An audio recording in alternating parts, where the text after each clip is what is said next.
feeling cold against your skin. Running through the chaos, letting all the sin. Temptation in a bottle, ready for the night. Craving for the thrill, it's time to ignite. Dark desires burning bright, echoes in the dead of night. No retreat, no looking back on this heart attack.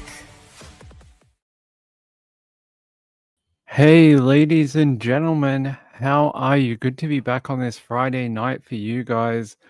Saturday afternoon, if you're down here. People keep asking about the missing 4-year-old Gus, but there's really no updates to tell you. Nothing that would put any of you at ease anyway. It's sort of the big update was yesterday that they had scaled back the search for him. There's really nothing to add right now. Here, I'll show you what came out this morning.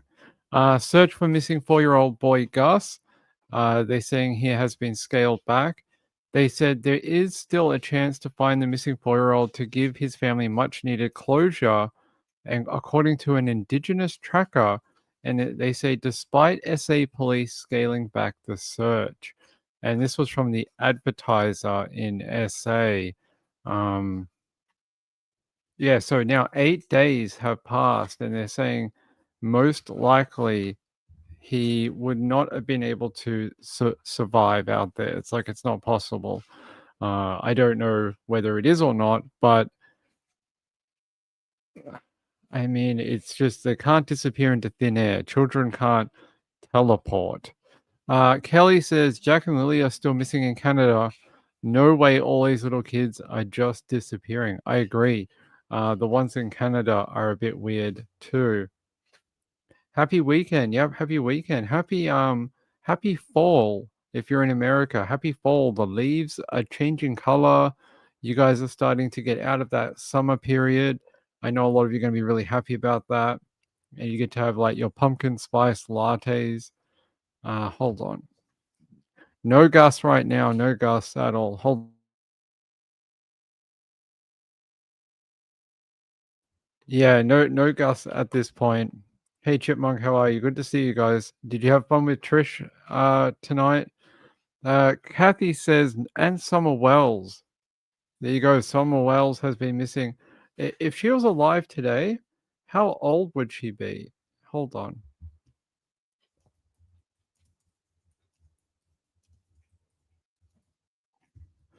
If Summer Wells she was 5 years old when she went missing in 2021. It's 2025. So she'd be like 9-10 years old now. I mean, would almost be in like finishing middle school or almost going to high school. That is crazy. I didn't think we'd be this far along and not know what happened to her. So I hope that doesn't happen to this little boy out of Yunta in South Australia. I hope it has a quicker resolution than that. But they are saying they do believe it is a rescue. No, it's a recovery operation, not a rescue operation. And they believe that most likely, unless there was some sort of intervention by a third party, that he wouldn't have survived in the elements by himself. So her birthday is Feb 4. So in like 4 months, she would be 10. So 10 years old. Wow. Chipmunk said, I just had pumpkin cheesecake from Olive Garden. It's an odd combination of words. Olive Garden and pumpkin cheesecake. You could have won Wordy today with that. Let's see. Yeah, you guys saw the Diddy news out of New York. He's going to be doing some hard time. All right. No updates on Gus. Sorry about that. But we do have some bits and pieces that have come out about David, the David investigation into Celeste and her death, like what happened to her. What's interesting to me is that through all of this, we've heard nothing from him, like really very little. and that may be under legal advice, saying like, "Hey, don't talk to anyone. You're just going to make it worse." Um, but there was some information that came out in the last little bit about what happened in Celeste's home, and I think that was what everyone was sort of wondering about. The whole runaway thing. So I have a couple of different things here about it. So this came out after some of the media got access to some files from the police department, and it says here police had been called to the California home of Celeste Rivas Hernandez 33 times in the last 3 years. And they're saying this is according to 911 records obtained by the Daily Mail. I think TMZ also had it as well. They also had the same files. Um, they're saying new police dispatch logs obtained from the Riverside County Sheriff's Office via a public records request cover incidents recorded at Reva's home in Lake Elsinore between January 2022 and September 2025. 11 calls came before she was reported missing and 22 after she went missing. So 11 calls before she disappeared in March of last year, and then 22 after. They say the records show deputies responded to 5 criminal complaints and 1 emergency 911 call before April 2024 while she was living at the address.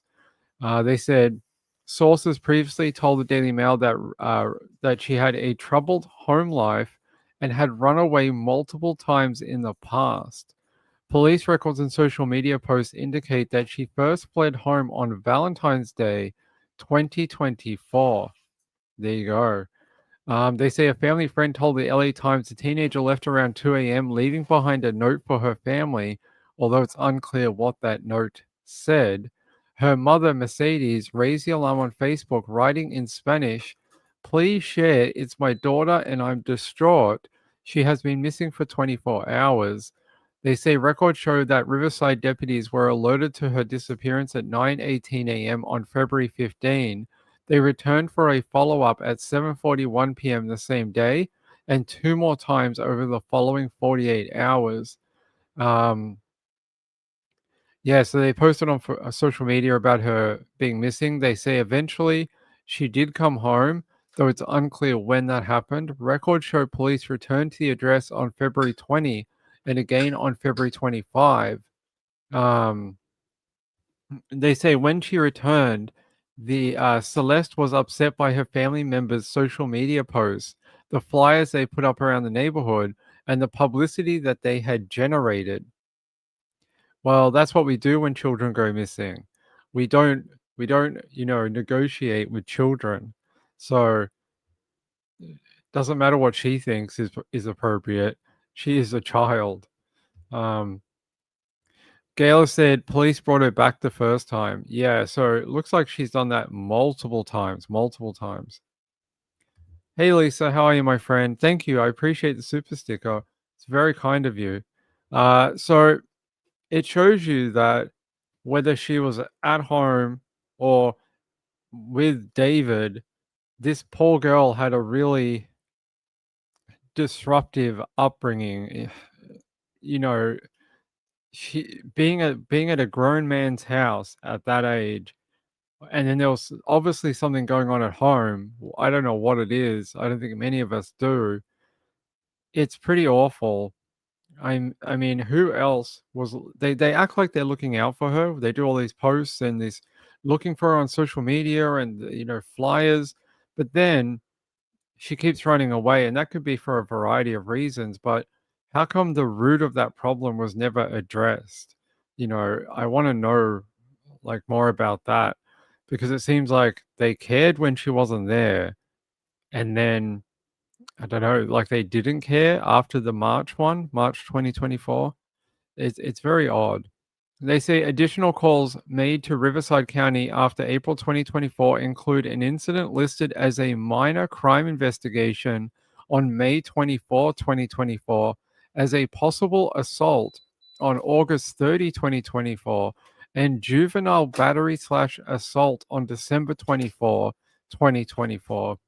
11 other police visits were logged over the next 9 months, including reports of vandalism, a possible fight or disturbance, and repeated follow-ups tied to earlier incidents. So there was a lot going on at her home. A lot of random, bizarre kind of. I don't think most people have this many interactions with police on like a year-on-year basis. I think that's shows that there was something going on at her property. Um, Let me see. There was another source for this that I want to just check. If we can go up here. Yeah, let me check the other one. Oh, that's the other thing that came out. A couple of weeks ago, there was a big rumor going around online that Celeste was pregnant. They're now saying that her death certificate reveals that she was not pregnant at the time of her death. So if you weren't caught up on that information, she was not pregnant.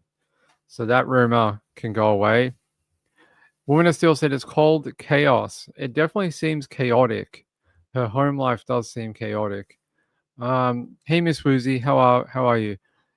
It was even worse after she left, which says something. Maybe she got tired of being in the middle of it.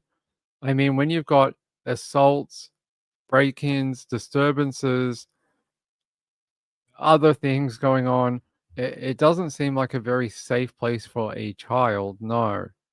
All right. I want to see if there's a video about this one that I want to talk to you about. I think it was ABC7 LA. Hold on.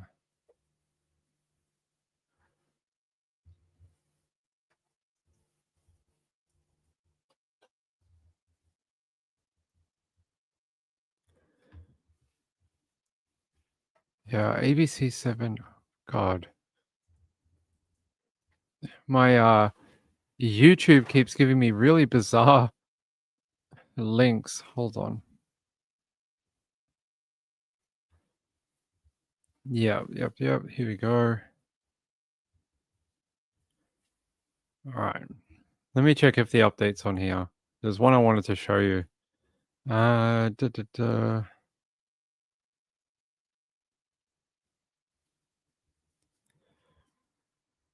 Uh-huh.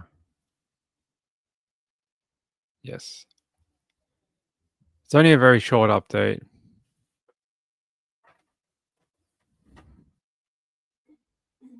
Right now, we have new information in the death of Celeste Rivas, the 15-year-old whose body was found in the trunk of singer David's car early last month. ABC News has obtained records for the Riverside County Sheriff's Department that show deputies went to her home numerous times dating back to early 2022. Meanwhile, the death certificate for Rivas shows she was not pregnant when she died. The cause of death is still pending. The medical examiner is waiting for toxicology reports. Right now.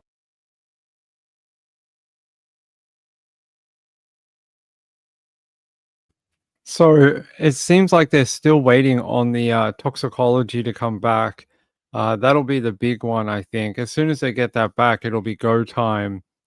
Should there be any criminality? I mean, you would think there would be, because I don't think a young girl puts herself in the boot of a car and dismembers herself. So there's most likely going to be someone responsible for her death.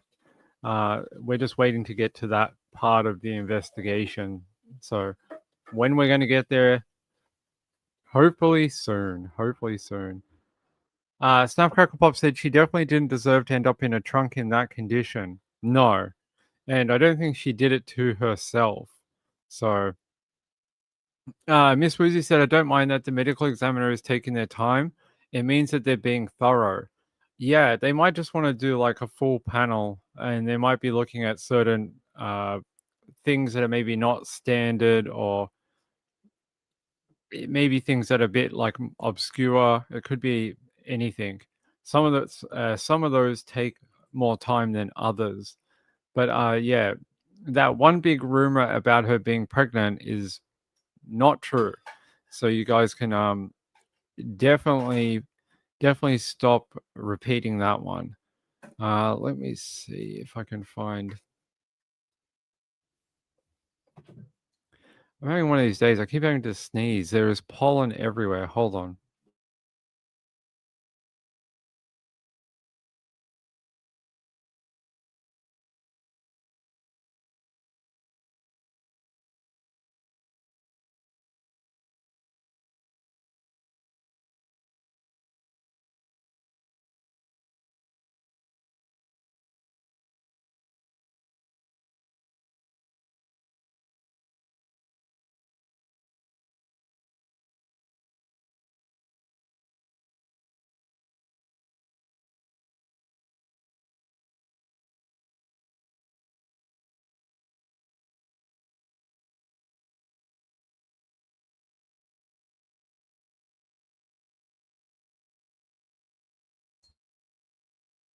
All right, let's see if that makes it better. Every bloody year we have a tree outside. I think that I have to use this thing to be able to do my shows because wait, is that um, I might have to get some more. I think it's empty, so I'm gonna have to get some more. Might have to get some more of that. Yeah, it's been crazy. It's been really windy in Melbourne and probably across Victoria too. But it's been super like the wind has been hammering the state for like a couple of weeks, so it's stirring up all the pollen. Emily said, "Hey guys, I'm glad I'm finally awake for your live." Hey Emily, good to see you, my friend. I haven't seen you in a while. Hope you've been doing well. Woman of Steel said, "I never reposted that she was pregnant. In fact, I doubted that she was." Be interesting to know where those messages came from that were detailing that David was with child at one point. Um, hey Snapcrackle, thank you so much for the super sticker. I appreciate it, my friend. It's good to see you. It's very kind. Chipmunk said you need a neti pot ping. I swear they work. Those things freak me out. Where you like put the water in it and then you put it in your nose and then the water comes out the other side of your nose like it's some sort of sick and twisted water theme park going on inside your nose. I don't know. They scare me, those things. Um, Lisa said, tell people what we call those trees. Which ones?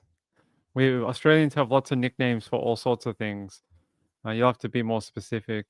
Emily says, yeah, thanks, Snapcrackle Pop. I appreciate it. They work. Danny says they work.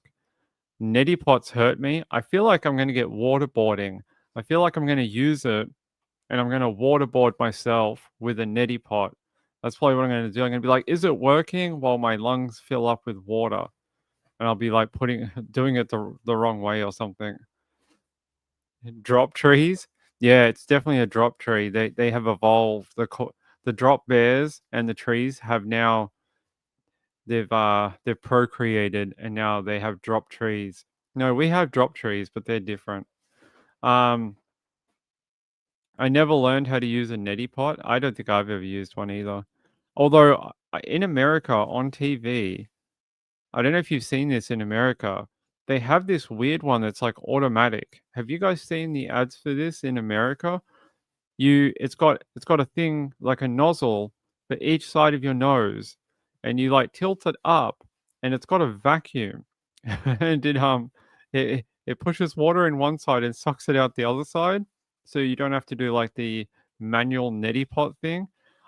That thing I've seen that on American TV. Not fun but effective. Yeah, I don't like the idea of waterboarding myself. Wendy said I had one. You'll have to tell me if it was any good. All right, let's keep talking about David. No more whatever we're talking about. Um yeah, so not a good news day. Not a good news day for any of the cases we've been following. For Gus, for Celeste, nothing I would consider a positive update, unfortunately. It really is horrible. Here. Oh, what is this? Spotted on surveillance video. So apparently this is Celeste. I don't think I've ever seen this. Let's have a look. From TMZ. This is from their website. Ah, okay. So her running away from a home? There you go. Yeah, I don't wanna play all of it. I just wanna Okay, so they got her on video camera. Interesting. Wait, is that just her walking? Yeah, you can it's very blurry, but you can see her up the top. It's almost like a proof of life video. Well, it's a shame that no one did anything earlier to protect her. Okay, they say that's the same date on the surveillance video TMZ obtained from a liquor store on the same block as the family home. Okay, so it may be her running away from the family home. They said there is a shot of Celeste running down the street and going out of frame. A car pulls out. It's unclear if she got into that car. Two of the three visits that day were at Celeste's home. The third was to the liquor store. The records state that all the calls were listed as minor crime investigation, with the exception of one other call for suspicious circumstances. Police took the reports for 4 of the incidents, and cops plan to do follow ups on 3 of the calls. The dispositions on the rest of the calls were not available. So it sounds like she lived in a rough neighborhood too, with a store that sold alcohol just at the end of the block, although I think that's true for a lot of places in America, because I heard that your 7-Elevens over there sell alcohol. I don't know if you know this about Australia, but our 7-Elevens don't sell alcohol. Not all of them anyway. Actually, I don't think any of them do. Some some of our sort of like some of our corner stores do sell alcohol, but not very many. I've not seen it that super common. But some of them do. It's not as common like in America where you can walk into a 7-Eleven and buy a 40. You can't do that here. Although we have alcohol shops, but not at a 7-Eleven. Here. Cause of death. Okay. Yeah, so deputies responded to her house in Lake Elsinore, California between February 2024 and April 2025, according to the police records obtained by TMZ. And they say, and get this, cops say deputies visited her home 3 times in a single day, March 19, 2024. Isn't that the last time she was seen? March of 2024. I think that might be the day that they last saw her. I'm pretty sure here. 5th of April. Okay, last seen 5th of April, not okay, a little bit later after this one. So she was already running away prior to the last time they saw her, like a month later. That's and no one intervened. Everyone's just like, "Oh, she came back for the 5th time. Great. Keep a closer eye on that girl." Yeah, it's pretty sad.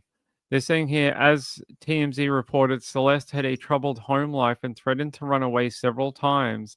An ex boyfriend from middle school told TMZ she had joked about it before she actually left.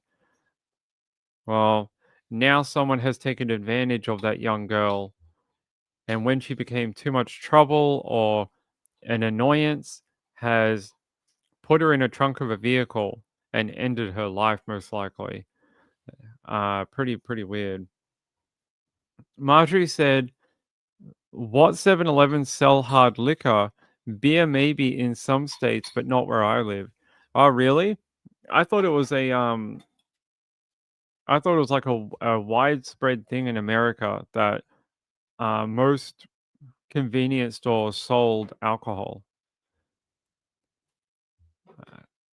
Kelly J said, "We have liquor stores that all the kids go to like they would a regular convenience store by me." Interesting. Texas says, "Ohio have drive-through liquor food stores. It's nice when it's freezing and snowing." We have drive-through liquor stores here too. I've not seen a lot of them, but we do have a few down here where you can like drive through and order alcohol and keep driving. Seems wrong with all the drink driving laws that we have down here, but apparently you can. Wendy Wobble says beer and wine at 7-Eleven, I think here in Arizona. Interesting. Emily says beer and wine, not actual alcohol here. What do you consider beer and wine if not actual alcohol? What is that just like is that like, like how we have soft drugs and hard drugs? Is beer and wine considered soft alcohol and hard liquor is sort of like Johnny Walker and spirits and vodka and things like that? Is that how the state laws do it in America? Danny says, Arizona has drive-through margaritas. It does not. It does not. Are you joking? Drive-through margaritas. Hey, how are you? Good to see you. I think David is guilty for sure, and I think he did it between the months over May and July. May and July of this year. I think you would be right with the timeline, possibly, being that the as he moved into July, he would be getting ready for a tour, and the fact that he was going to go to Europe and Australia, it would be a long tour, meaning like as soon as he started in August, he would be on the road until I think he was supposed to come back in late December. So if he's going to go on the road for like 5 months, that's a huge commitment. Takes up basically all of your time to go tour the world and America. Maybe that was sort of like a countdown, there's like a definitive date where he can't get out of it because that's what his record label wants. They want him to go on tour and promote his album. And it's sort of like a deadline where whatever was going on with Celeste had to happen or be dealt with by August. I mean, that I wouldn't be surprised if that is the case. Texas Roadrunner said the grocery stores can sell beer and wine in Texas, but not hard liquor. Interesting. Hey, good to see you. In April, when his album dropped, he had a few performances when he broke out crying. Yeah, I think most people have seen that footage where he was singing "Romantic Homicide," I think, and he was like crying and breaking into tears or something. Snapcrackle Pop says, so do you all think it was the rapper or someone else? I've seen a lot of people accusing his manager, but his manager came out today and admonished a TikToker over it. I don't know if you saw this happening today, but there was a TikToker who was saying it was David's manager, and he basically shut her down and was like, "Nope, it's not me. I got nothing to do with it." Yeah.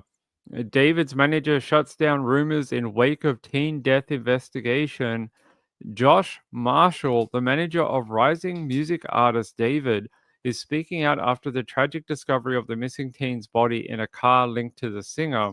And they said, since then, rumors have circulated online suggesting that Marshall was contacted by the teen's family before her death. Now he is pushing back on those claims. He writes, I never received any emails, he wrote on TikTok, addressing the allegations. I had zero knowledge of anything and I don't live in California. He says, my job doesn't require me to have much interaction with any of my clients, including David. There are many others that work with him day to day, but not me. There you go. They say here speculation began after a private investigator said her family emailed Marshall in early 2024 to report her missing and suspected that she was with David. According to People, the teen reportedly returned home the day after that email. However, Marshall firmly denied ever receiving any such message. And he says here, the news is tragic for so many and for her family. I hope the proper authorities get to the bottom of it soon. Let me remind people a lot of this is speculation and alleged. So, yeah, he didn't seem very happy that people were trying to rope him into the allegations. He says here, at the moment, he is spending the time with his family. This is Marshall, while they process the news of what has happened. And he says, in the meantime, I am with my family, helping them emotionally get through the news of this tragedy. He also said, I think he also said he's the father of a teenage girl, and the news and the sort of visibility because of his her dad's involvement with David has put a lot onto their family too. So Kelly J said, I think it's going to come back with something in her system and no one's going to get charged. It's frustrating, but hopefully not.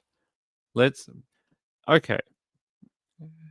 Let's say just play the what if game. Let's say that you're right and that it comes back that there is, I don't know,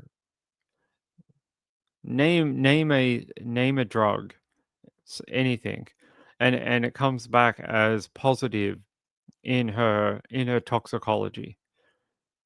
How did she get in the boot of the car and then be dismembered though? You can't be like, wow, she was high, so she put herself in a bag and then cut herself up. Those people that are high, they always do things like that. I would think that even if there was a toxicology with some sort of positive reading, that there would still have to be a person responsible for putting her in that car. Maybe you can't get them for the murder as such, but you could get them for desecration of the remains or not properly dealing with a dead person.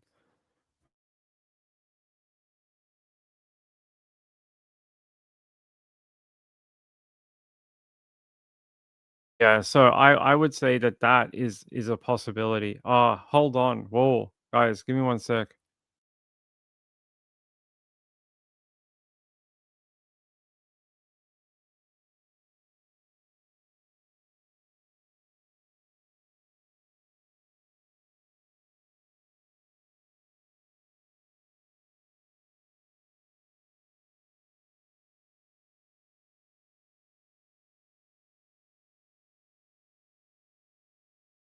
Sorry, it's been a disruptive kind of day. Something came through from Mrs. Ping and she wanted to, like, she's like, when this comes through, you have to let me know about it straight away. And I was like, okay, I will. And it's a advent calendar for Amazon. She's like, I want to know about it as soon as it happens. So I got an email while we're live on the air. So I had to go run and tell her because every year she gets the advent calendar. Let's see. Gail said he looks like a wannabe prince in that picture. Could be. People like to say I'm a very unique individual too. Uh, the defense attorney that he hired is really good, but there's so much evidence. There's a lot of evidence. Lindy said she was not dismembered. Her body was disarticulated because of decomposition. Is that what's come out now? I must have missed that one. Um, that's possible. I mean, I didn't read that, but yeah, that could be true. When people decompose, they can. I must have missed that update on that one, but that makes sense. I think I mentioned that when we heard about it being in the boot of the car, that they would know the difference between strong decomposition and if a tool had been used to, you know, uh, to cut her up, basically, because tools leave marks in bones and stuff like that. You would know very quickly. Yeah, I didn't see that. Here, let me have a look. Celeste, not the.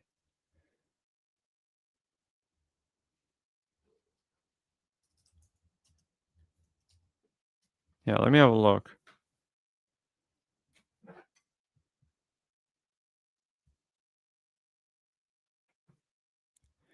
Yeah.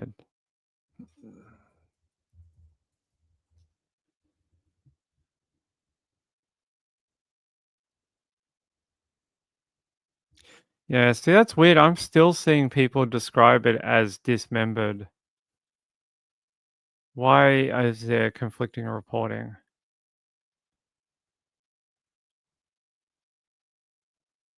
I'm trying to find out why there seems to be two lots of reporting. I see articles and news updates from yesterday still using the word dismembered, and not like in the case of someone deliberately doing it, not that she was severely. We know she was severely decomposed, but hmm, yeah. Let me go here. Let's have a look.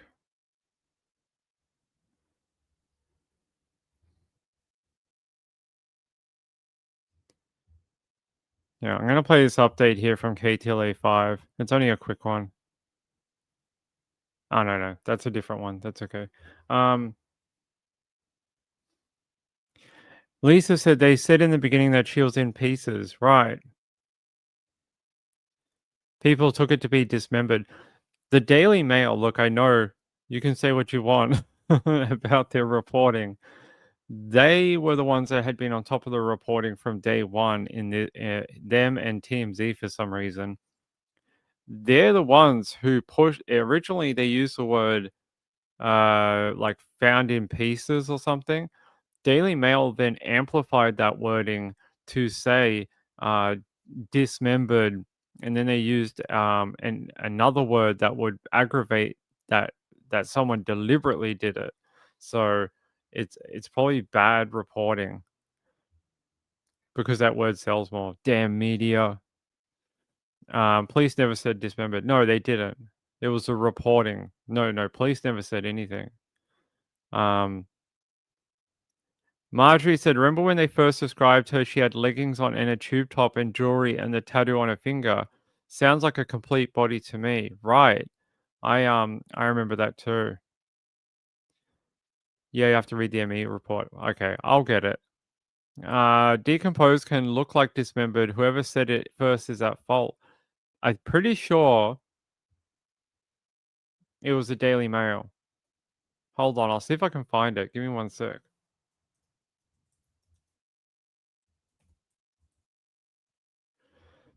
Let me see if my records go back that far or not. September 20.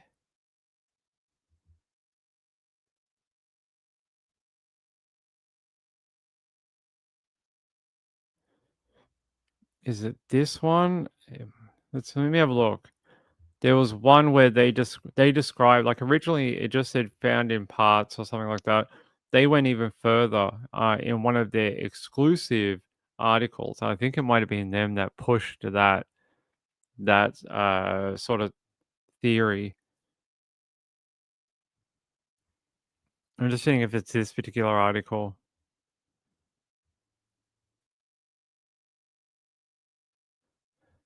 I don't think it is. There was one that was exclusive and you had to be a member. Aha, it might be this one. Yeah, this one is the one that is behind a paywall. Let's get rid of that paywall. Is it this one? Rapper David allegedly was in an underage relationship with the missing teenager whose dismembered body was found decomposing in the trunk of his Tesla. Sources claim to have told the Daily Mail. There. This is where I think it came from. Because they're saying sources claim to have told the Daily Mail that she was found dismembered. And I think this was where that some of that reporting came from about the word dismembered. So there you go. And they even backed it up. They're like sources have claimed to the Daily Mail. So it wasn't just them having an opinion. It was them saying they had a source about it. So Teslas have cameras. That's true. Lisa said because she was in pieces, people took that to mean dismembered. Don't know. Daily Mail's like, we have sources. We have sources. Emily Nobb said, I remember someone saying parts. True. Lindy said yes. Daily Mail would say dismembered for sure. You know, they are the pinnacle of reporting. Gayla said especially his model. Oh, the Tesla definitely had cameras for sure. Yeah, 71 pounds. I read that before, and they said she was like severely decomposed. All right, here, let me see if I can find a copy of that quickly. Celeste Rivas. No, that's not how you spell that.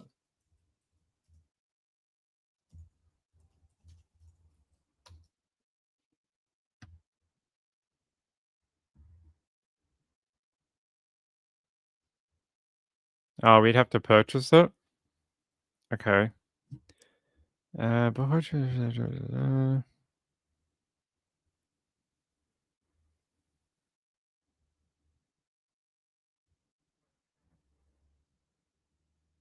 right. I don't think I can find it. I might have to request it from the medical examiner. Moonlight View said, I've concluded he is the perp. Good work, Moonlight View. What does it say? Older Teslas don't always record or keep recording, so it's easy to turn off. Okay. That is true. I'm gonna try request that document. I don't think unless I reach out to someone and ask if they have a copy. Hold on. Give me 1 sec. I'll ask if they've got it.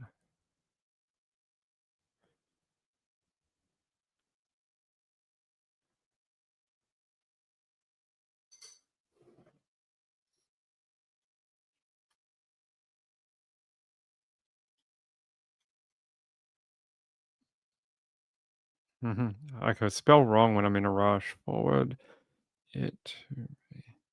All right. All right. I message someone if that should have it. If they have it, I'll get a copy. Espion said, as a petite adult, I have often been missed as a teenager. So weight means nothing. It's facial structure, skin, hair that will tell the age. That is true. And hands if you're over 40. What are you trying to say? I have bad hands because I'm over 40? Maybe. She was not a tiny girl. What's 71 pounds in kilos? You would have to tell me. 71 pounds equal kg. It's 32 kilograms. That's pretty tiny. That's pretty small for a young girl, right? 32 kilos for a 14, 15-year-old girl. That's not very it's not very big.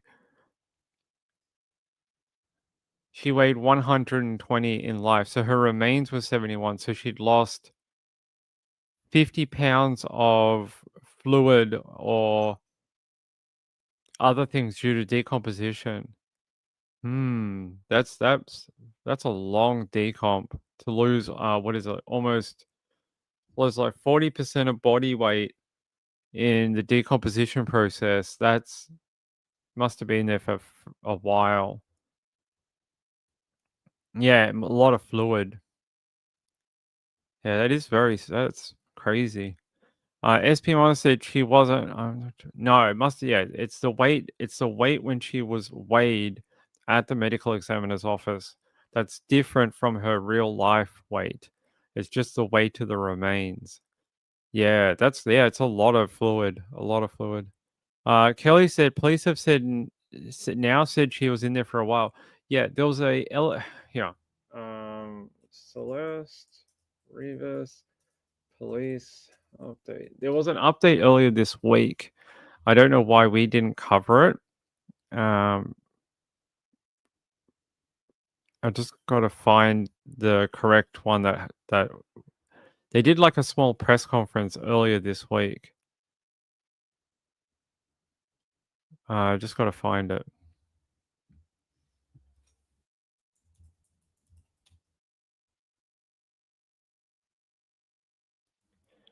It was maybe Tuesday or 5 days ago. Yeah. So Celeste Rivas was likely dead for several weeks before she was located. Several. Yeah, that's likely dead for weeks in that car. Yeah. They say new details are emerging in the death investigation of Celeste Rivas, a teen girl whose body was found in a car with ties to singer David. As authorities work to piece together a timeline for her death, the LAPD's Robbery Homicide Division shared with USA Today in a Monday, September 29th statement that the 15-year-old was likely dead for a while before police discovered her body in an impounded Tesla left at a tow yard in Hollywood. They said the vehicle had been parked at the location from which it was towed for several weeks. So Miss Rivas Hernandez's body may have been deceased for several weeks before they discovered it. The vehicle is registered to David. LAPD shed further light on the events, including the status of the vehicle. And what do they say? Despite David's association with the case, he has not been officially named a suspect in the case. And then LAPD confirmed to USA Today that the LA County Medical Examiner is currently determining Rivas's cause of death, adding that it remains unclear whether there is any criminal culpability beyond the concealment of her body. They say we know for sure that Celeste died and someone placed her body in the front trunk area of David's Tesla. As far as their relationship, it would be premature for them to say anything. Okay. Hmm. So there you go. That was the update. I knew they did one earlier this week. Um, so there you go. Likely there for several weeks. Yeah, must have been evaporated. No. She was in bags, so it must have just be evap. Kelly said, "What's strange is no fluid leaking and no report of smell from the police reports that ticketed the car.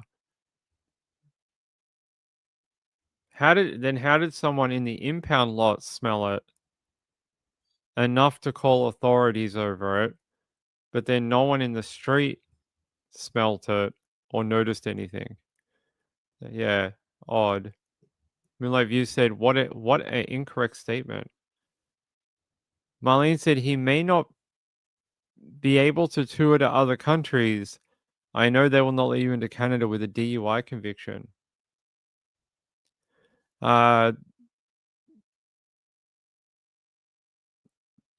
yeah, there's a lot of questions about the adults surrounding her for sure. Dog walkers reported it about the car. I think the dog walker said that his dog went over to the vehicle and seemed to be enamored with it and constantly wanting to smell it and, investigate the car. Moonlight View said she bled out someplace else. You mean that's why the difference in weight? I think that would account for some of it, not 50 pounds though. Lindy said people did say they smelled it. Where was his car parked when he left? That's a good question. Has he told police that where he left it? Yeah, I think Moonlight View, that could be interesting. So that wouldn't be uncommon. That's happened in a lot of cases where the person has been killed in one location and then dumped in another, obviously. And then you have a crime scene somewhere else where you don't know where it is, but you have a separate crime scene where the body is located. And if you can't find the first one where she died, that's a big problem because you only have half of the sort of information. Uh, okay. I would trust TMZ in this case. Apparently, they have a relationship with David's management. That's always handy. Gail said, I thought they said it was a dead animal in the shrubs. Kelly said, but if the cops smelled it when they ticketed the car, why didn't they do something about it? I've got no idea. That's a good question. All right. I want to find the full statement. Hold on. I want to find the LAPD statement. LAPD statement.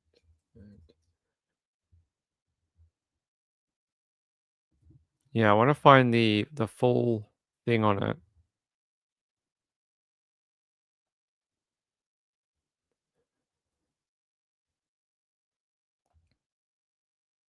Open. Okay.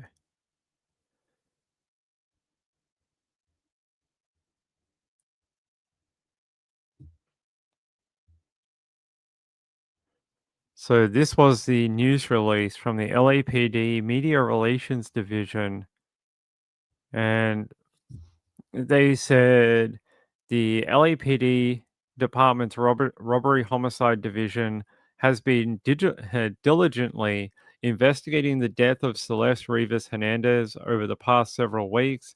At this time, we can confirm that Celeste is deceased, and her body was found in the front trunk area of a Tesla belonging to David Burke. The vehicle had been parked at the location from which it was towed for several weeks. So Celeste may have been deceased for several weeks before the discovery of her body. And then it says the Los Angeles County Medical Examiner has not yet determined the cause and manner of Miss Rivas Hernandez's death. As such, it remains unclear whether there is any criminal culpability beyond the concealment of her body. RHD is thoroughly examining every aspect of the case to uncover the truth and seek justice for her and her family. We appreciate the public's patience and understanding as we continue this investigation. Further updates will be provided as appropriate, but at this time, we are unable to answer additional questions. There you go. That's it. That's the full statement. Bring you some KFC. Okay. I don't know if I could do that, but I don't think there is a KFC around where I live. I don't know if there is.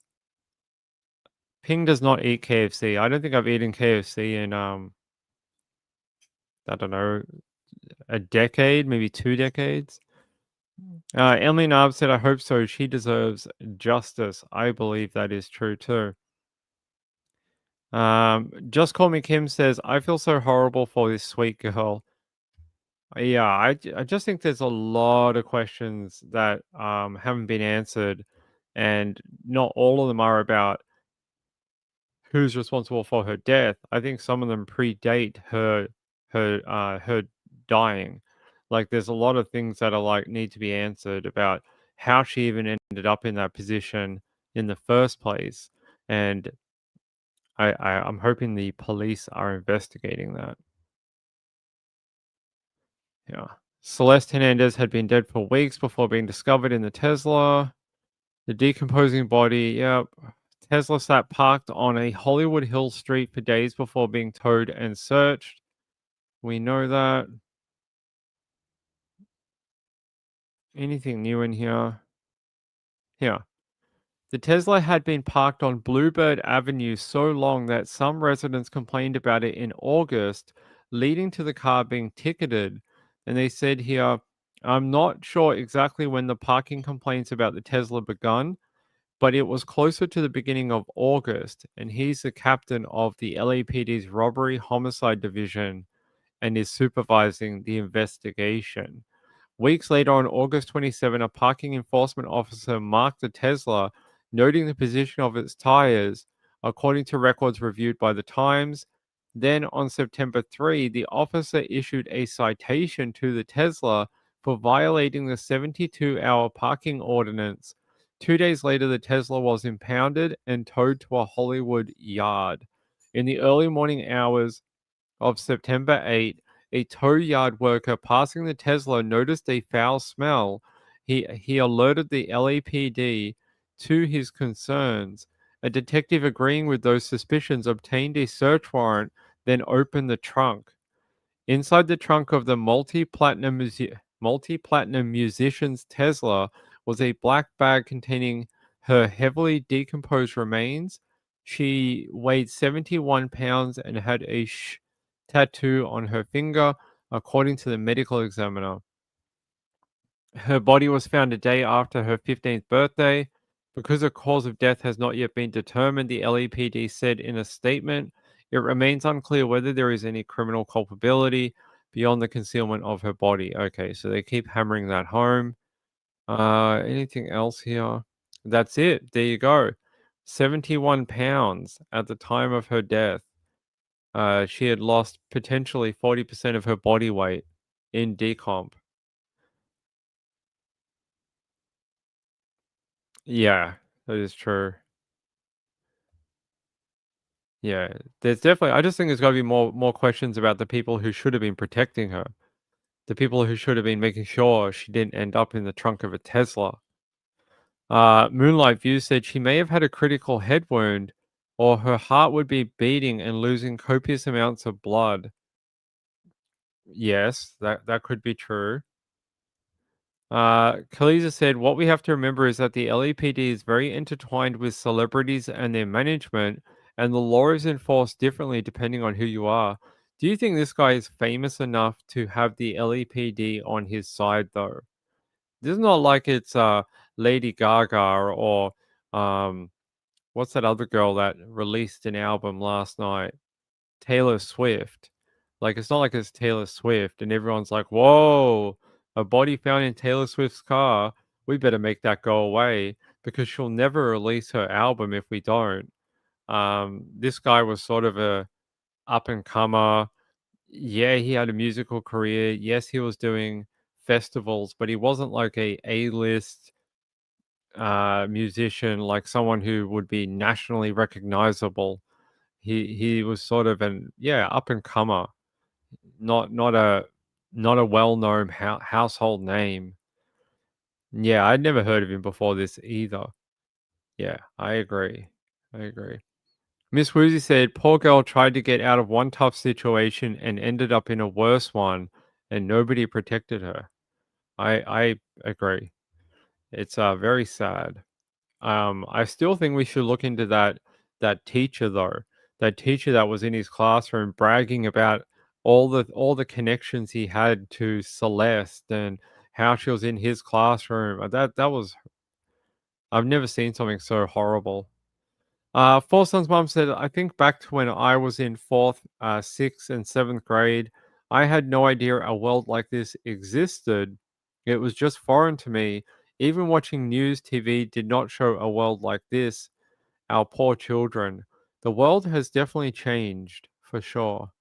SPMO said, depends on what rituals and rites given away. It could promote his career to higher heights or take him down to the pits of hell. Yeah, it's different rules there. True. He was a weirdo. I think you'll find a lot of musicians and artists and uh people in creative fields can be a little odd. That is a weird one. I agree. Okay.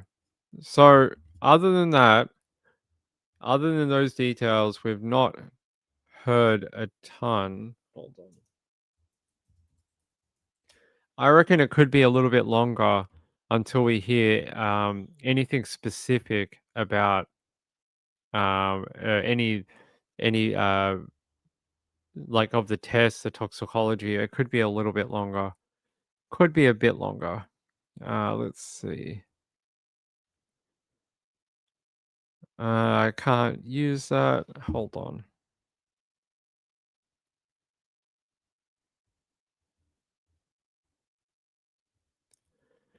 Just trying to see if there was an update through this one here.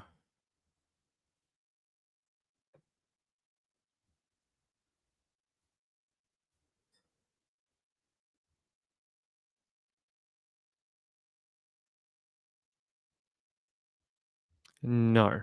No. There's no update. New details have emerged.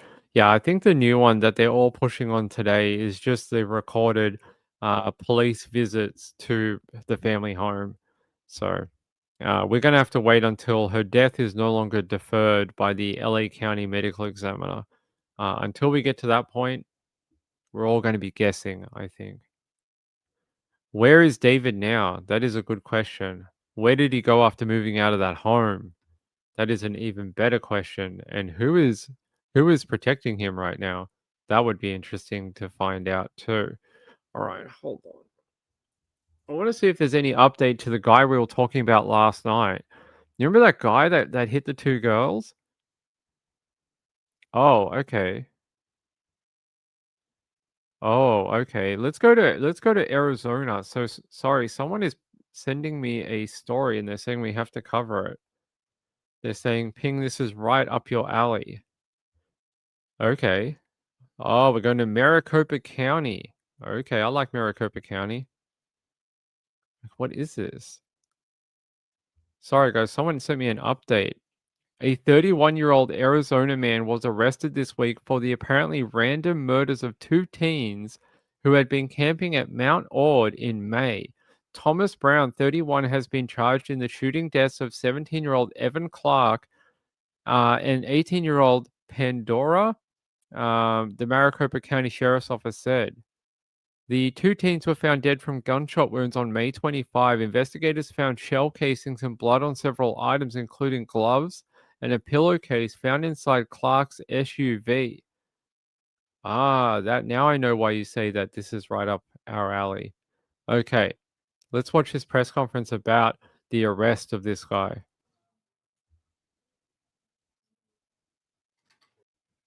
This case.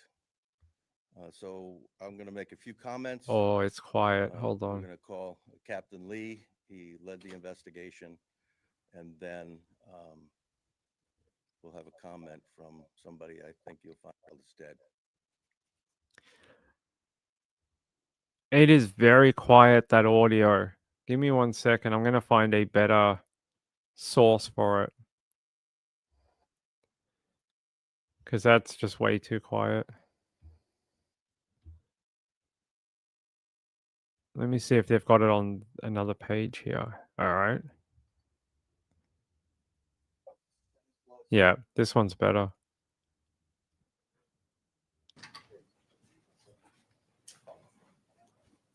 Morning, everyone.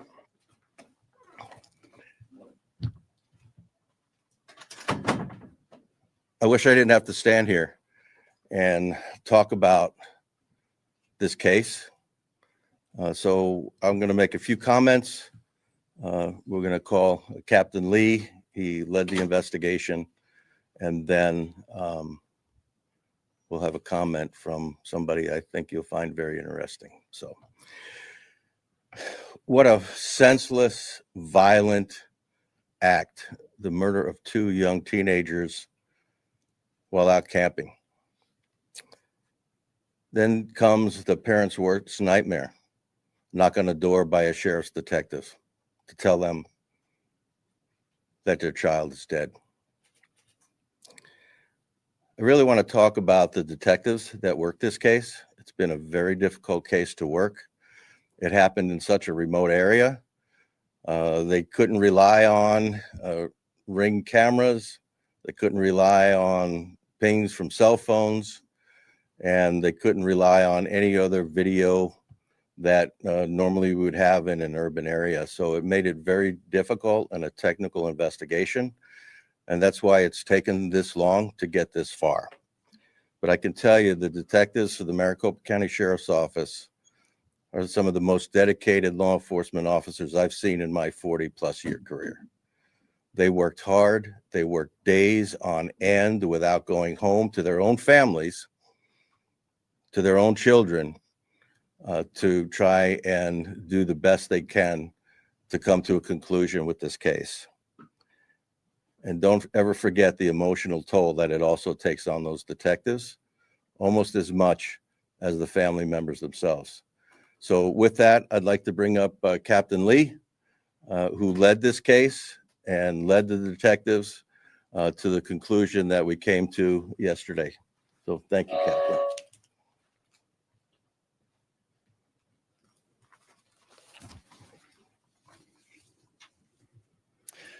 Thank you, Sheriff. I appreciate the opportunity to be here today.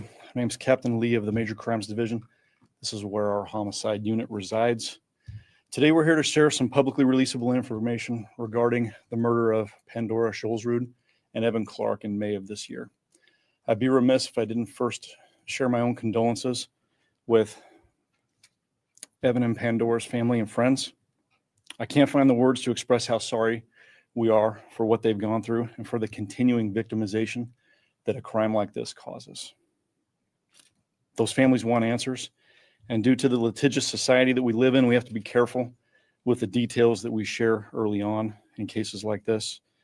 I know that this is frustrating to these families in grief, but we can't rewind the hands of time and give them what they really want back, which is what they've lost.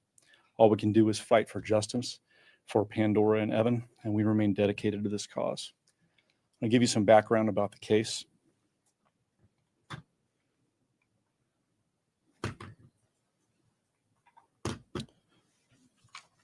On May 26th, the Gila County Sheriff's Office received a call for service about an overdue party located in the Mount Ord area. Mount Ord is a popular camping location and a mountain in the Tonto National Forest. It's off State Route 87, somewhere between Mesa and Payson. The complainant advised GCSO that her daughter was out camping with friends, and her last known location was on Mount Ord. The complainant also provided pictures for us of her daughter's camping trip, which she had received around May 25th. When the GCSO sergeant arrived in that area,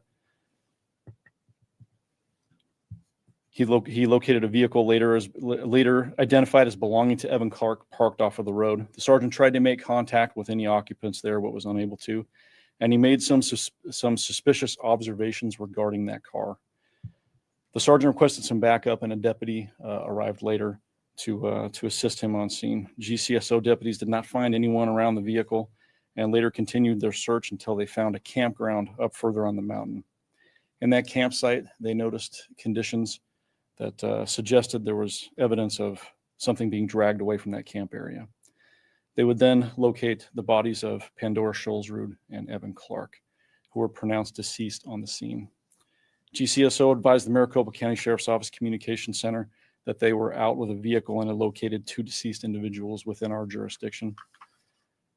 In the early hours of May 27th, MCSO deputies, along with the homicide detectives, responded to Mount Ord to assist those GCSO deputies. The Maricopa County Sheriff's Office established jurisdiction in this matter based upon the location of this incident. And the reason for that is that the county line between Maricopa County and Gila County runs right through Mount Ord.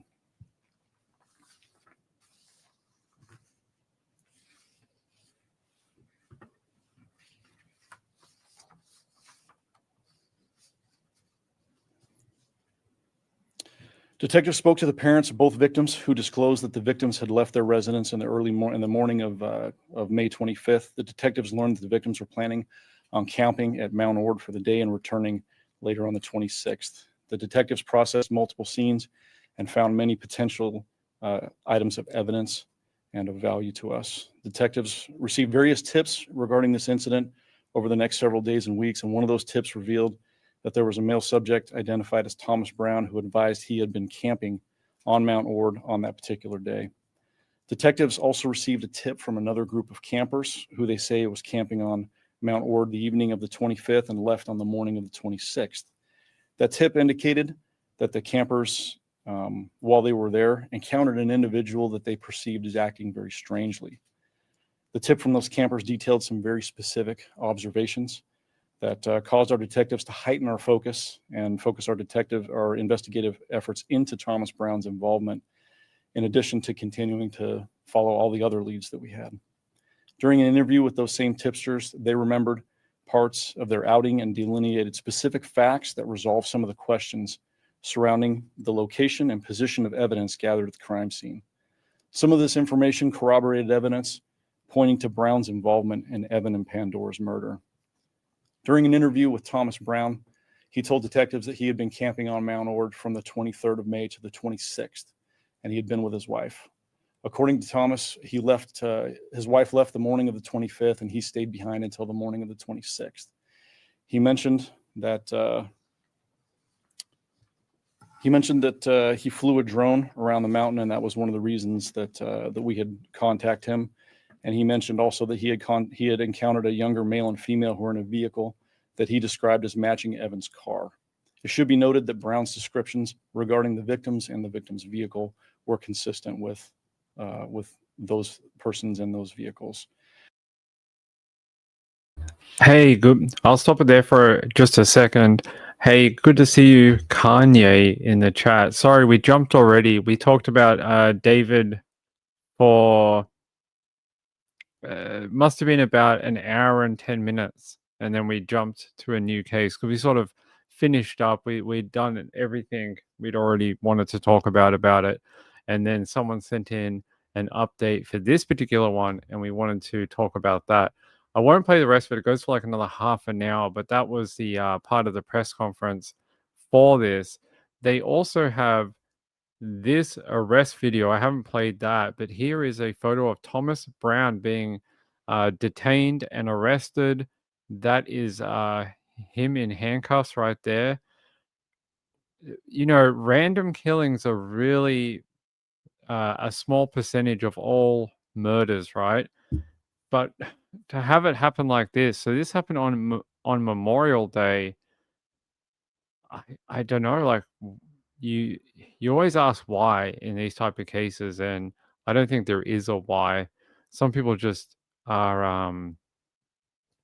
out to hurt people, I think.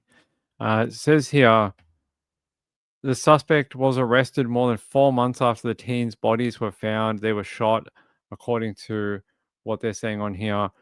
They're saying here a tip from someone on Reddit, on the r/Phoenix Reddit. They called into the tip line and had drone footage from the area, and that is what helped narrow down the investigation. Really interesting. Well done to that person who put up some drone footage and called in. They said on Reddit, this weekend, my wife, pup, and I checked it out for the first time, and it was great. Terrible news to hear when my wife came home and told me what happened. Devastating to see this happen to these two who were literally just starting their adult life. They say they called in the tip line and they had some drone footage from the weekend. They also said detectives said nearby campers originally directed their attention to Brown, who was camping in the area at the time. A tip line was also set up following the murders. One of the tipsters was Brown himself, but it wasn't to turn himself in. The sheriff's office said he wanted to provide details and a drone. Oh, that was him.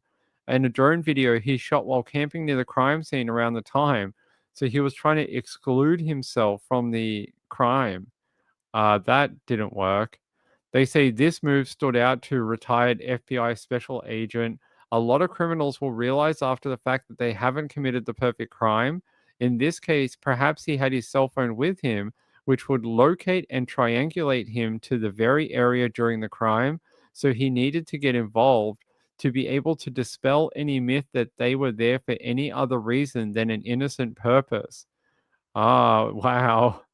That is sorry, I thought that was someone actually helping the case, but it was actually him. He was the one writing about it and trying to make the investigation look off in another area. It did not work. It did not work. He ended up getting arrested and now charged over it. Wow, that is very silly. You know, they always talk about killers who insert themselves into investigations and how this is actually one of the things they look out for when they're trying to find out who killed someone. They look for people who want to get overly active, want to be far too close to the investigation because they want to know what the cops know. And this was very silly. But it led to them finding him. So well done to him. Yeah, let's play the video from AZ. Senseless, violent act. A major break in the Mount Ord murders as law enforcement believe they have their killer.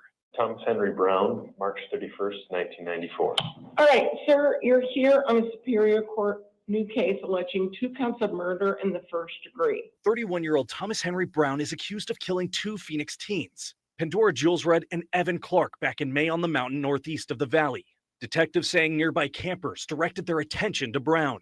The tip from those campers detailed some very specific observations. One of the tipsters was Brown himself, but it wasn't to turn himself in. The sheriff's office says he wanted to provide details and drone video he shot while camping near the crime scene around the same time. This move stuck out to retired FBI Special Agent John Iannarelli. A lot of criminals will realize after the fact they haven't committed the perfect crime. In this case, perhaps he had his cell phone with him, which would locate and triangulate him to that very area during the crime. So the need to get involved, to be able to dispel any myth that they were there for any other reason than an innocent purpose. We dug into the social media history of accounts linked to Brown. There's posts about camping in the area, being shocked to hear about the murders, and posts about providing tips to law enforcement. Some criminals that engage in this sort of activity of getting involved with the investigation is to try to get the police off of them so that they're not the suspect. Ultimately, the sheriff's office says DNA evidence contradicted Brown's story, which led to his arrest. While the threat may be gone from the mountain, Iannarelli says campers should always be prepared. I think this case highlights that a tragedy can happen anywhere. It's not about being paranoid. It's about being aware. Know your surroundings, have a way to communicate with people. No, as you heard earlier, we did hear from loved ones of the victims today, and we also have a breakdown of Brown's history. You can find all of that and the timeline of this case on our website, AZFan. He broke like one of the golden rules if you want to get away with the killing, and one of them is, yeah, don't become too well known to investigators. They pick up on this pretty quickly, and it's happened in a bunch of cases where people who have committed these crimes can't help but want to know about the after effects of their crime. They want to know what the police are looking at. They want to know how close they are to finding someone, whether it's them or someone else, and it ends up getting them caught eventually because they can't back off, and they keep, getting enamored with their own crime. So there he is. You see his photo. Very, very silly guy, and a seemingly random killing of two teenagers. For what reason? I don't know if we'll ever know. They said here that Brown wrote on his Facebook account on the day of the murders that he had been camping in the area and regretted staying an extra night because of a gang of rando adults playing music and camping next to me. According to court records, Brown reached out to authorities after the murders and told them that he'd been in the area and had a drone video he could share. He said he'd seen the teens in their vehicle at the campsite near the top of Mount Ord, and that he'd gone through a tote he saw near the vehicle but didn't take anything and had no physical contact with them. So you admitted to putting your DNA evidence and fingerprints on an item that they owned, like a burglar. What a weirdo. So I'm surprised the cops didn't just walk over and arrest him the day they got that phone call. He told them that he'd gone through a tote he saw near the vehicle but didn't take anything and had no physical contact with them. What do we say on this channel? What's the number one saying on this channel? You don't have to be smart to commit crimes. And it gets proven over and over again because, geez, these people make some very stupid mistakes. I mean, not that we're ever, egging on people to get away with a crime, just that it's so blindingly obvious.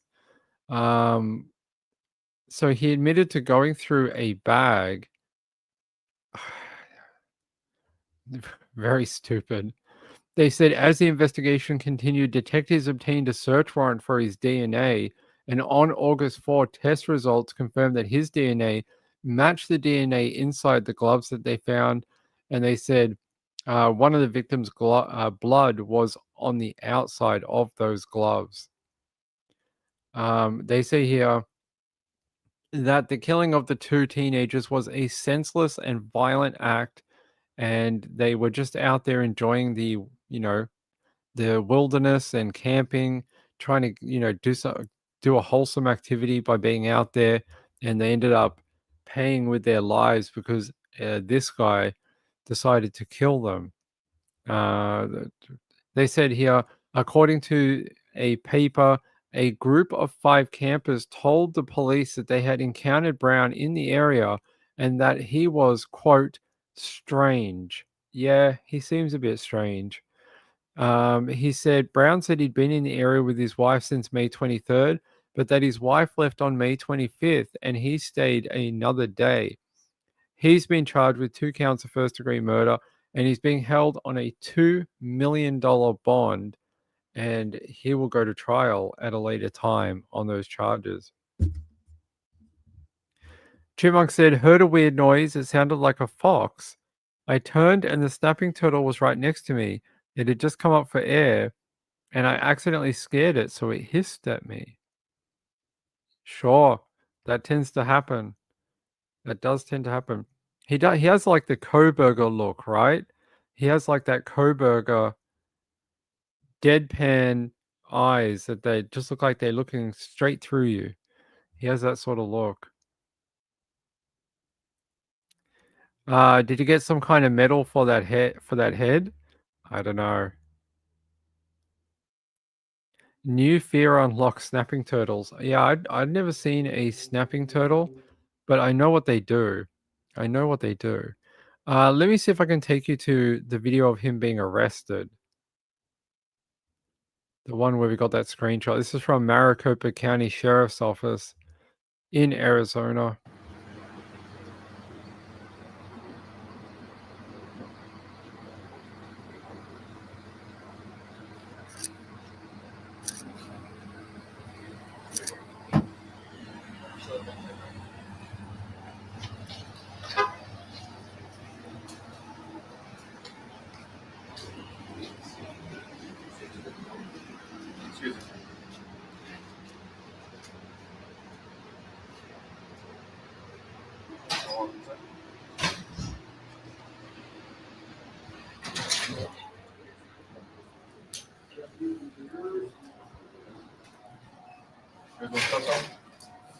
Yes, cuffs off. We'll give you a bin. You can put everything on that bin. Shorts. The be bin shorts under. Socks, shoes. What's the name? Thomas Brown.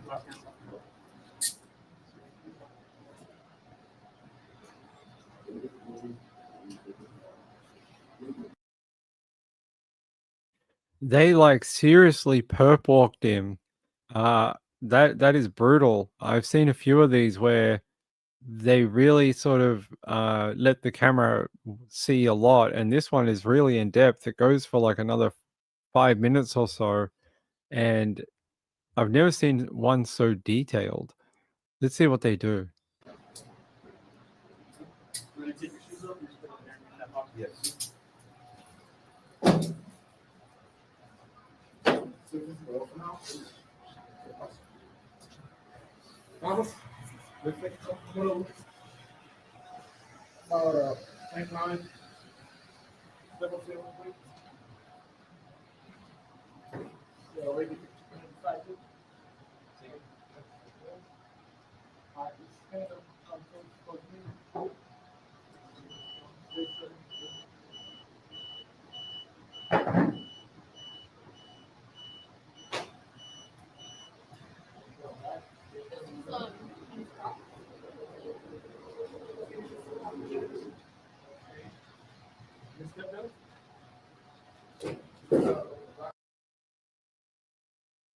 That body scanner is intense. I've seen the ones like at the airport where it spins around you and it scans you. I had to go through one when I went on holidays in December. I had to do that one where it goes vroom vroom vroom like that and takes a photo of you. But I've not seen one where you stand on a platform and the platform goes through like that. That is an interesting one. Yeah, sort of like the airport one, you just stand there like in a position and it's sort of like it's like a giant photocopier and it sort of goes zhong zhong zhong and then it just finishes. Not seeing one where the platform actually moves. It's just like they're trying to microwave you. Interesting.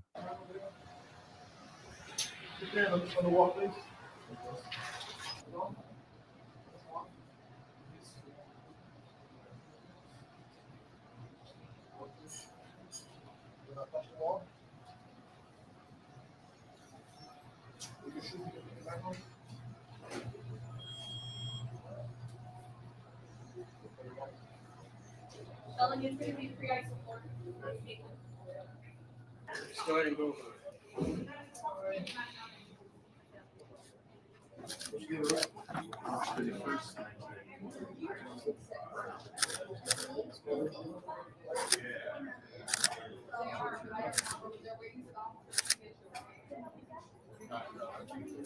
Good.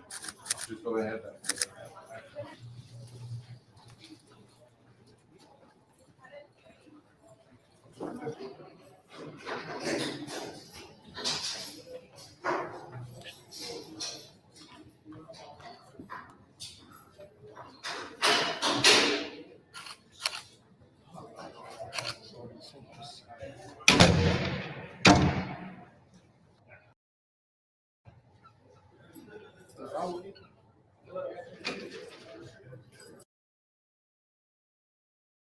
There you go. Locked up. Locked up. Dog on behind him. I don't think there is any Reddit in there. I don't think you're going to get any Reddit behind that giant steel door anywhere. I don't think you're going to be able to post on Reddit no more.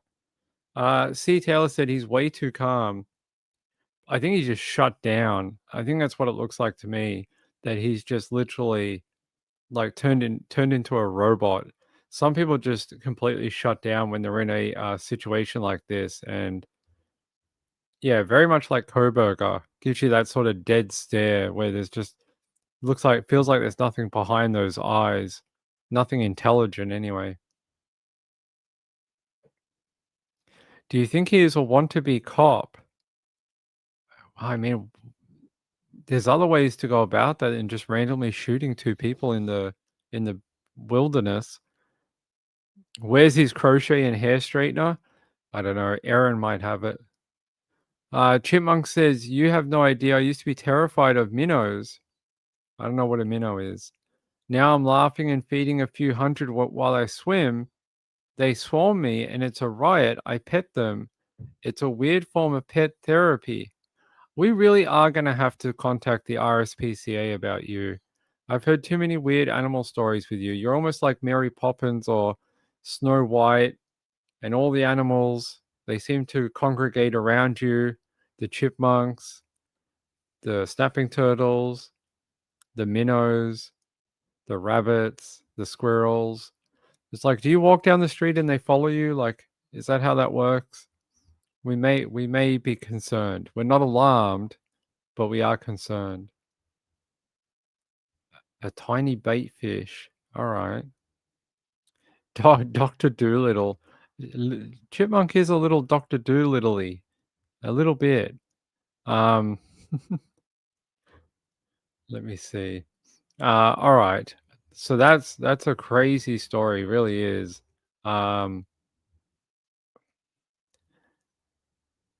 I don't know if we'll ever find out a why.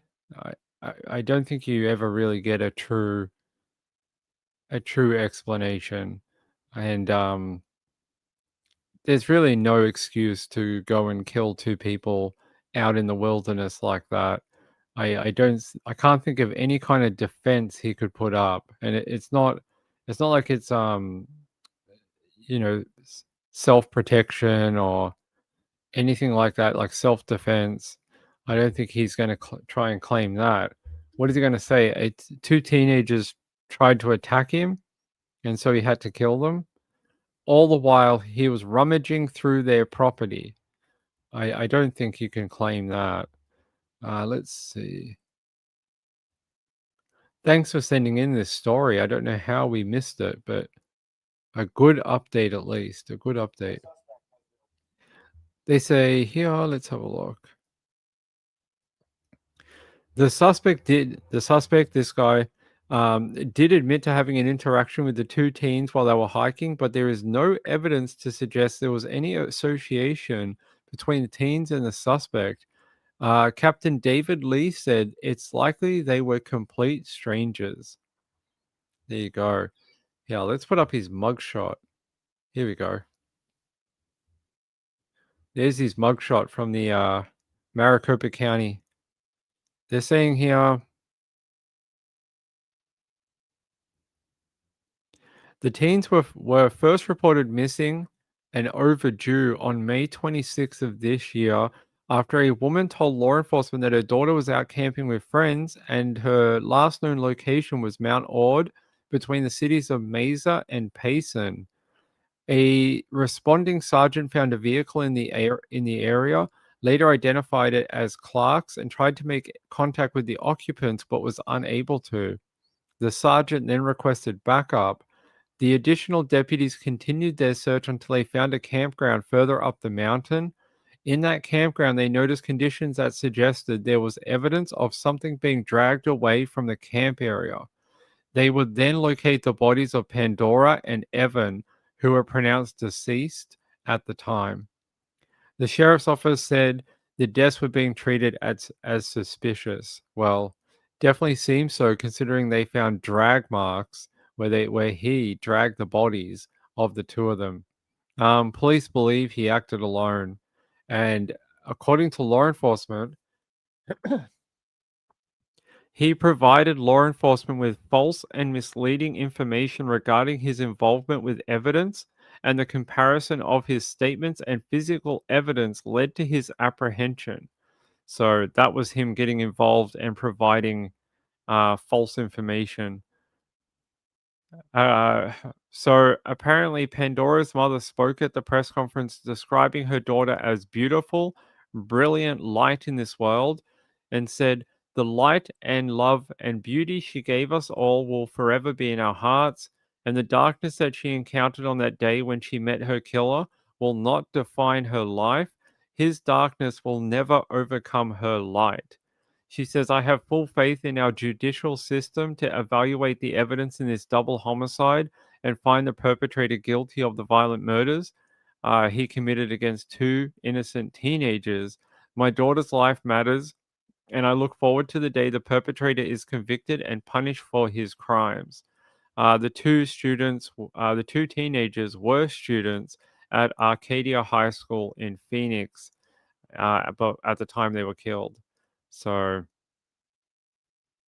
yeah, crazy. There's no need for any of that to happen.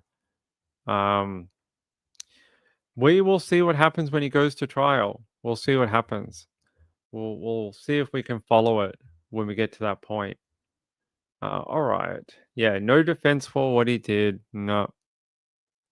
Woman of Steel said, "There is no defense for what he did. If I was a defense attorney, I would not take his case. I would not either. He deserves to rot in prison." Yeah, no, like, I don't understand any defense that you could come up with and have it stand up at a trial and get away with it. I just can't think of anything. Let's go. All right. All right. We're going to get out of here. It's 4 o'clock. Let's get out of here for the day. And then I'll be back tomorrow. What is tomorrow? Tomorrow is Saturday night. That means it is Cold Justice Saturday night. So we've got a new case to look at tomorrow, which will be a lot of fun. And yeah. Hey, by the way, thanks to all the people who hyped some of the videos recently. I appreciate it. I've been getting like notifications when people do it, and I'm not entirely sure what it does, but I appreciate it. It's very kind. It's helps out the channel. So I'll be back tomorrow night for Cold Justice, and we will break down the case tomorrow. I don't know what one we're going to have, but hopefully something we can look through. Yeah, it's got to be a DP case now, Danny. I agree. By the way, hey, thanks to Lisa. I appreciate it. And thanks to Snap Crackle Pop. You guys are very kind. Hit that subscribe button for me and hit the thumbs up. That helps me out. And I'll see you tomorrow night for Cold Justice Saturday night investigative night on Oxygen Network. Should be a lot of fun. Yeah, thanks to the mods. I appreciate all their help in keeping the nasty trolls away from the channel. Gayla says, "Thank you, Ping. Enjoy your evening." I will. The fluffy balls of animals are over here sleeping right now, enjoying a spring afternoon. See you then tomorrow night. Keep an eye out for the notification. Good night, everyone. Bye.